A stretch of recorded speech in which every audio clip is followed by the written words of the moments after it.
Hello students, आप देख रहे हैं education point official YouTube channel. आज के इस वीडियो में 12वीं क्लास 100 मार्क्स हिंदी का प्रथम पाठ बातचीत, जिसके लेखक बालकृष्ण भट्ट जी हैं।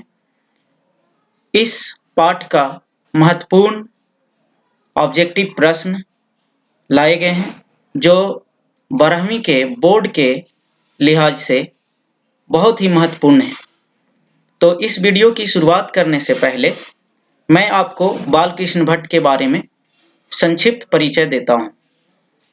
बालकृष्ण भट्ट का जन्म 23 जून 1844 ईस्वी को हुआ था।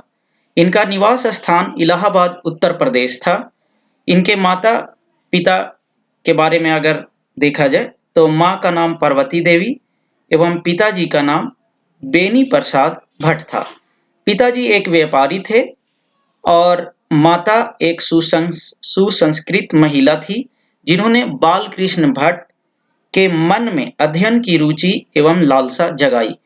तो देखा जाए तो बालकृष्ण भट्ट में अगर शिक्षा की लालसा अगर जगाया तो वे उनकी माताजी पार्वती देवी थीं। और अगर इनकी वृत्ति की बात की जाए, वृत्ति जिसे पेशा कहा जाता है, प्रोफेशन, ये 1869 से 1875 तक प्रयाग के मिशन स्कूल में अध्यापन किया और उसके बाद 1885 में प्रयाग के CAV स्कूल में संस्कृत का अध्यापन किया। तो कुल मिलाजुलाकर अगर देखा जाए तो इनका लगाव शिक्षा से लगा रहा और उग्र स्वभाव के कारण इन्हें नौकरी छोड़नी पड़ी। उसके बाद से लेखन कार्य पर ही निर्भर हो गए।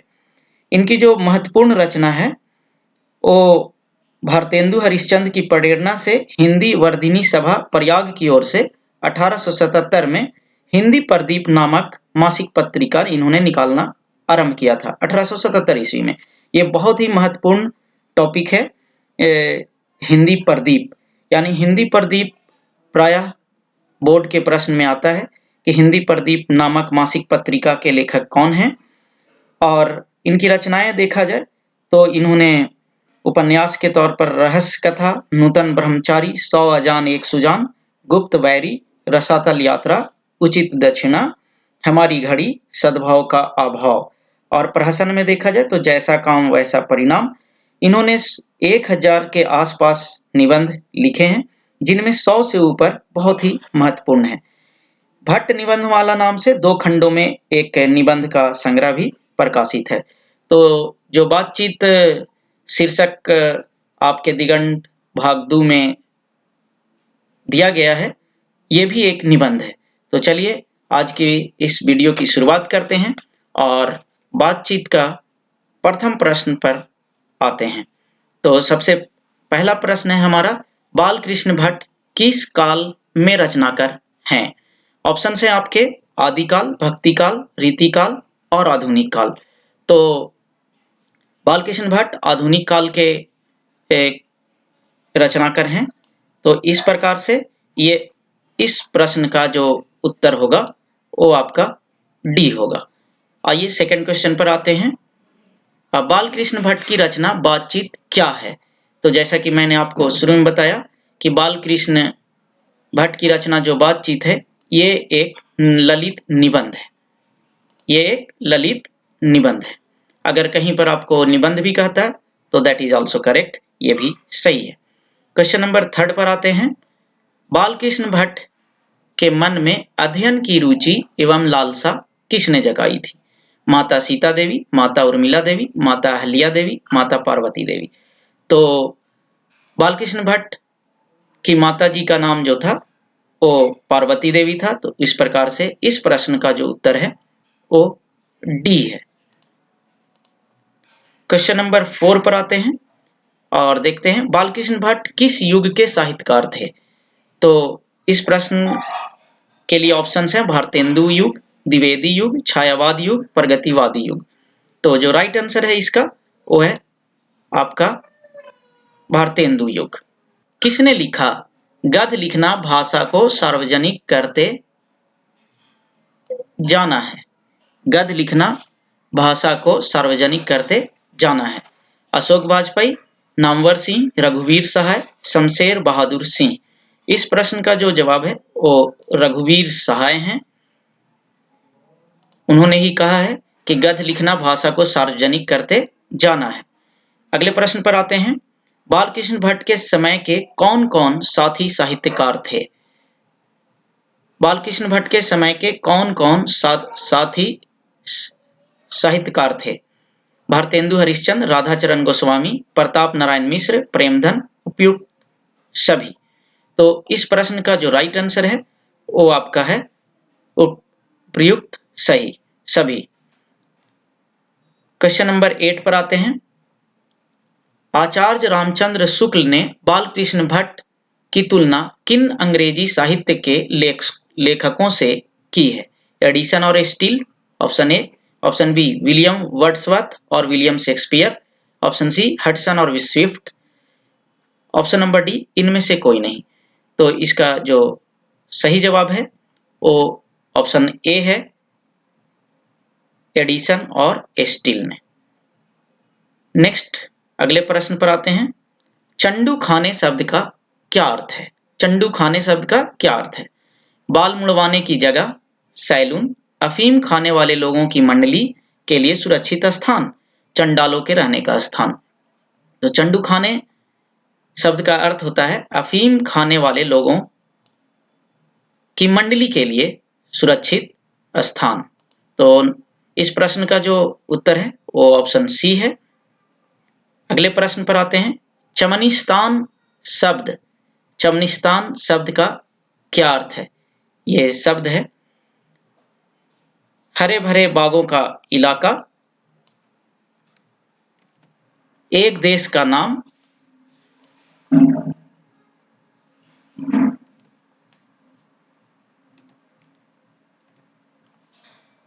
चिमनी, राज्य। चमनिस्तान शब्द का क्या अर्थ है? तो यहाँ पर हरे भरे बागों का इलाका राइट ऑप्शन है आपका, तो ऑप्शन ए सही है। नेक्स्ट प्रश्न पर आते हैं। बालकृष्ण भट्ट का निधन कब हुआ था? बालकृष्ण भट्ट का निधन कब हुआ था?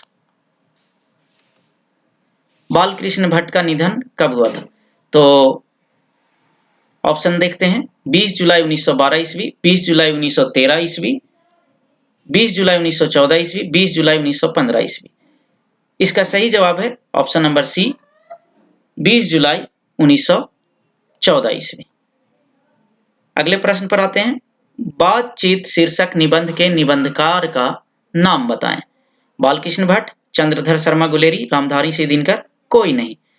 इस प्रश्न का सही जवाब है बालकृष्ण भट्ट। अगले प्रश्न पर आते हैं। बालकृष्ण भट्ट का जन्म कब हुआ था? ऑप्शन है 23 जून 1843 ईस्वी, 23 जून 1844 ईस्वी, 23 जून 1845 ईस्वी, 23 जून 1846 ईस्वी। इस प्रश्न का सही जवाब है 23 जून 1844 ईस्वी। अगले प्रश्न पर आते हैं। बालकृष्ण भट्ट का निवास स्थान कहाँ था? बालकृष्ण भट्ट का निवास स्थान कहाँ था? समस्तीपुर बिहार, पटना बिहार, वाराणसी उत्तर प्रदेश, इलाहाबाद उत्तर प्रदेश। तो इस प्रश्न का सही जवाब है आपका option number D, Allahabad Uttar Pradesh. अगले प्रश्न पर आते हैं। बालकृष्ण भट्ट ने मोटा मोटी कुल कितने निबंध लिखे थे? आपको जब इस बालकृष्ण भट्ट का संक्षिप्त परिचय दिया जा रहा था तो उस समय बताया गया था कि इन्होंने 1000 के आसपास निबंध लिखे हैं। तो इसका सही जवाब ऑप्शन ए है, 1000। बालकृष्ण के प्रहसन का नाम बताएं। बालकृष्ण के प्रहसन का नाम बताएं। जैसा काम वैसा परिणाम, नई रोशनी का विष, आचार विडंबन, ये तीनों। तो इसका सही जवाब है ऑप्शन नंबर डी, तीनों। अगले प्रश्न पर आते हैं। कौन सा उपन्यास बालकृष्ण भट्ट ने नहीं लिखा था? कौन सा उपन्यास बालकृष्ण भट्ट ने नहीं लिखा था? रहस्य कथा, नूतन ब्रह्मचारी, 100 अजान एक सुजान, अजात शत्रु, गुप्त वैरी, रसातल,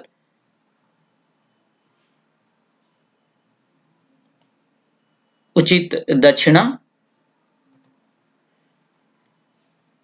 हमारी घड़ी सद्भाव का अभाव। तो इस प्रश्न का सही जवाब है अजात शत्रु। बालकृष्ण भट्ट ने अजात शत्रु नहीं लिखा। अगले प्रश्न पर आते हैं। खाली जगहों को भरें। अनेक प्रकार की शक्तियां जो वरदान की भांति ईश्वर ने मनुष्य को दी है, उनमें खाली स्थान भी एक है। स्पर्श शक्ति, श्रवण शक्ति, वाक शक्ति, दिव्य शक्ति। तो इसका सही जवाब है वाक शक्ति, बोलने की शक्ति। अगले प्रश्न पर आते हैं। वाक शक्ति के अनेक फायदे में कौन दो हैं? ऑप्शन ए बकबक एवं भाषण, ध्रान एवं दृष्टि, श्रवण एवं स्पर्श, स्पीच वक्तृता और बातचीत। तो वाक शक्ति के अनेक फायदों में जो सबसे प्रचलित और सबसे महत्वपूर्ण फायदे हैं वो स्पीच वक्तृता और बातचीत। तो इस प्रश्न का जो सही जवाब है वो ऑप्शन नंबर डी है। अगले प्रश्न पर आते हैं। वेन जॉनसन ने क्या कहा था? बोलने से ही मनुष्य के रूप का साक्षात्कार होता है, सुनने से ही मनुष्य को जाना जा सकता है, चिल्लाने से ही दबंगों की आवाज को दबाया जा सकता है, विनम्रता से ही अपनी बात हमें कहनी चाहिए। इस प्रश्न का सही जवाब है बोलने से ही मनुष्य के रूप का साक्षात्कार होता है। जब तक मनुष्य नहीं बोलता है उसके गुण का पता नहीं चलता है।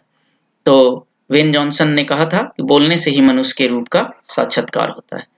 अगले प्रश्न पर आते हैं। एडिसन का मत क्या है? सच्ची बातचीत 3 व्यक्तियों में भी हो सकती है, असल बातचीत सिर्फ 2 व्यक्तियों में ही हो सकती है, झूठी बातचीत 4 व्यक्तियों में होती है, सच्ची बातचीत 5 व्यक्तियों में भी हो सकती है। तो इसका सही जवाब है एडिसन के अनुसार असल बातचीत सिर्फ 2 व्यक्तियों में ही हो सकती है। अगले प्रश्न पर आते हैं। शक्ति शब्द कौन लिंग है? शक्ति शब्द कौन लिंग है?